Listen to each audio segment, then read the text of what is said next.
Today, I'll be talking about hosting your own Agent Zero in your home lab. And those who are using Proxmox, they already know that how to set up the Proxmox. And this gives you flexibility in terms of hosting Agent Zero. Here I have the tutorial Docker instance. Of course, you can go through it. I have provided details, how to set up the Proxmox, how to use the Docker. Even if you don't want to use Docker on Proxmox, you can install Docker on your Windows machine as well. What I recommend, the best setup for a home lab, which I'm using for more than 15 years now, is Proxmox virtual environment. And if you want to know how to start using Proxmox virtual environment, I have provided the details in the description. So I won't be wasting your time here. Here on my Proxmox virtual environment, I have engine running, which is Docker tutorials. So I'll be accessing this using SSH. Here I have provided you all the documentation in my GitHub repository. And this one is called Agent Zero. There is a lot which is available already. You might have seen on syncbricks. In case you want to create the environment variables, you can define your environment variables here also, which will help you to set up the time zone. We will go step by step. I won't be making it so complex for you. We will be creating a folder called Agent Zero. So here you can see Agent Zero is already there. I'll be going into the folder, which will be changed directly to Agent-0. And now I will be creating a file here. I can even say touch.env. File will be created here called env. So I will be editing this file now. I'll be doing sudo nano.env.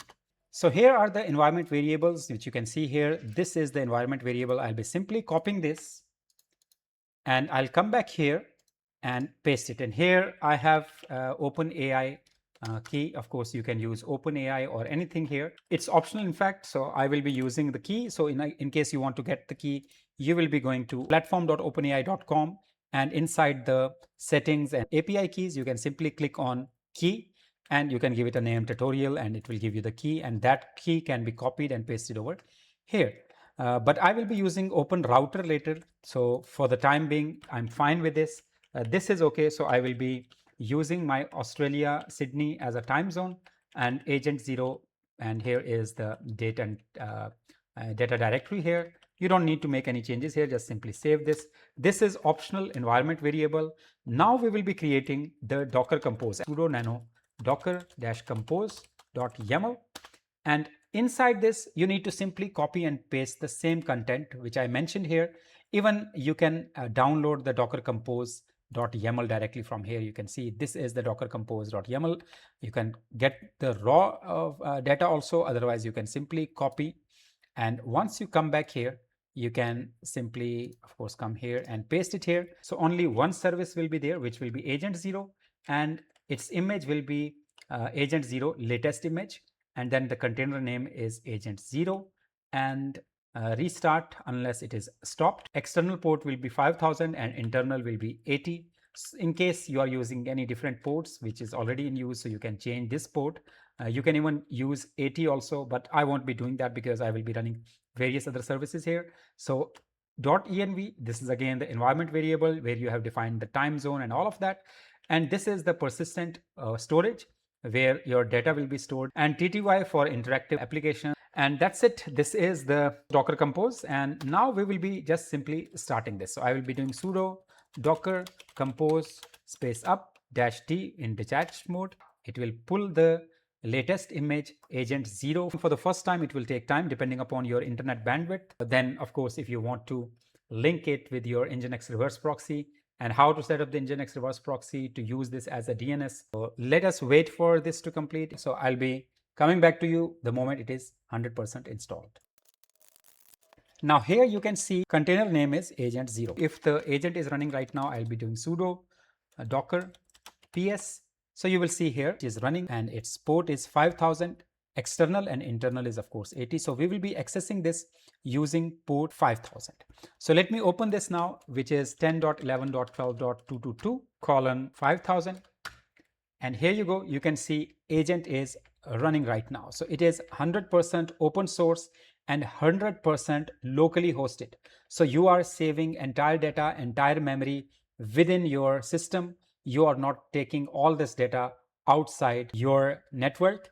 It is remaining here. But if in case I want to talk to it, I will say create an application for fitness tracking. So you will see here this gives an error because right now we have not connected any AI model to it. We need to do that. So in case you want to connect, so what I'll do, I will go here to settings. I will be clicking on external services. You can see here, these are the services that you can use. So OpenAI, as I mentioned, that I added one of the environment variables, which was just a test here. I'll be simply coming here to OpenAI, which I was telling you. I will be clicking here on create and I will say agent 0 with my project.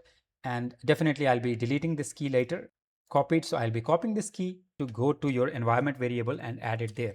So I will be going here to sudo nano.env, and inside env I will be adding my OpenAI key here, which was this one here. So you can see here, this is the OpenAI key, and simply save this, but it won't directly work. So you need to do sudo docker compose space down, and then you need to bring this agent 0 up again. So it will be stopping the container first, and I will be then doing sudo docker compose up -d. Let us now run this. So you don't need to, of course, make the changes here because it is directly loading from your environment variables. Before we go for it, of course, we need to tell this agent that which model you are going to run. Of course, we have in settings, we have all these external services, APIs, and right now only OpenAI is defined here. Of course, if you are using Ollama, which is locally hosted, you can use the Gemini, you can use DeepSeek or anything, but it will be using only one at a time. And how we have to set it up, we can simply go here to settings, and in settings we can go to agent setting, and in agent setting you can see here the chat model is OpenRouter right now, and in OpenRouter it is using OpenAI GPT 4.1. So I will be using OpenAI for the time being because only OpenAI credentials are defined here. So I'll be going to OpenAI. I'll be choosing OpenAI GPT 4.1. So let me open here. I will be going with OpenRouter, and in OpenRouter this one is fine. I will be saving the changes here, but as you know that we have not yet added the API key for the OpenRouter. So I will be going here to the external services. I will be clicking on API keys, and I will be adding OpenRouter API key. And in order to do that, you will be going to openrouter.ai. Simply sign up for the account, and I'm already using the account. I'll be signing in. So here I'm signed into my account, and you can see here these are different models which are available here. I'll be clicking on my user here, and I'll be clicking on keys here, and these are different keys which are added. So I'll be creating a new key, agent 0 tutorial, and I'll be expiring will be maybe 1 hour so that nobody else can use it. So copy this, and I will be coming back here to agent 0. Here in OpenRouter, I'll be simply pasting this and save the changes. Now agent 0 is already having the API key for the OpenRouter, which was saved earlier. I'll be going now here to reset the chat or click on new chat, and I'll be clicking hello. And now you should see that it is generating the response, thinking, here you go. So if I take you back to OpenRouter here, and if I take you to the credits, and in view usage, you can go into view usage. You can see here, it is right now using GPT 4.0 mini. Agent 0 is the app. And now I can go back here to agent 0, and I can say, develop a web application that can help me to track my daily expenses. It could be anything, of course. You don't need to worry about the spelling and all of that. So it is planning the web application. You can see here, it is now defining a profile. Here is the architecture overview. Now it is developing the complete web application by itself. Applications you have seen, whether it is base44, lovable.dev, emergent.sh, and all of that, they are already using same kind of agentic services behind their web applications. But here you can see it is going to develop an entire web application. And the good thing is that it is totally hosted locally. You can go with Claude, Gemini, or anything that you want. It is asking what type of web application you want, what should be the front end, what should be the back end, what should be the database, and what should be the core features. Of course, the possibilities are limitless. It is directly able to install the applications within your instance. As I mentioned earlier, that it is locally hosted. It is creating the backend. It has started creating the database. It has created all those entities. So everything is hands-free. I'm not touching anything. I'm just giving the prompt. Everything is locally hosted. Expense tracker backend is developed. Here it is creating the JWT secret and the encryption also. And it is installing the required dependencies, which is Node.js. Of course, there is a lot that you can do. You can even put the files into the folder and ask it to extract the information, get those details, which usually you would not share to AI models online. This is the expense tracker web application which I have developed using Agent Zero, and this is live right now. And the same kind of application is being developed using this code right now. Till the time agent is doing its job, I can do something else as well. I asked the AI agent to give me the comparison of top 5 AI models. So what it did the research using the search engine. It went to Google, it went to YouTube, wherever it could find. It read that, it got the details. It has automatically looked for what are the top 5 AI models for the code development in 2026, what are the main strengths, weaknesses, and all of that. You can see here in this green, this is the response. Now, for example, I'll go to a new chat and I'll ask it, I want to book flight.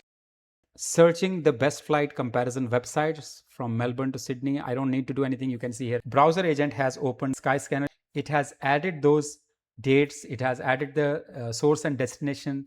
It has seen the rate. I don't need to do anything here. I can just skip this and I can go to a new chat. So I can open any file here. This is one of the sample file which I downloaded from internet. This is in fact the profit and loss statement of any of the companies, which is a sample data. So I want to get the details from here. Give me the insights. Of course, this attached file is in JPEG format. This is not Excel sheet. You can do the analysis based on your Excel, based on any file that you have. So it is not only going to read those files, but it is going to process those files as well. If it is not able to access the file, it will simply install the required applications, and it will of course get those applications here. So you can see here from JPEG, it has converted the data. This was in fact the template sample data here. There is no text. I cannot copy the text, but agent has converted that into the text here. It has given me the insights. I can say, give me the infographics. And here you can see it has generated the monthly revenue. It has generated the net earnings trend, expense breakdown.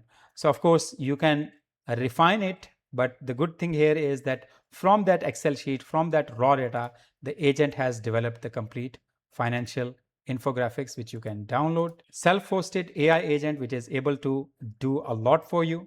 Flight booking, given me 4 options. So I can choose one of these options. This is how you can self-host Agent Zero in your own home lab.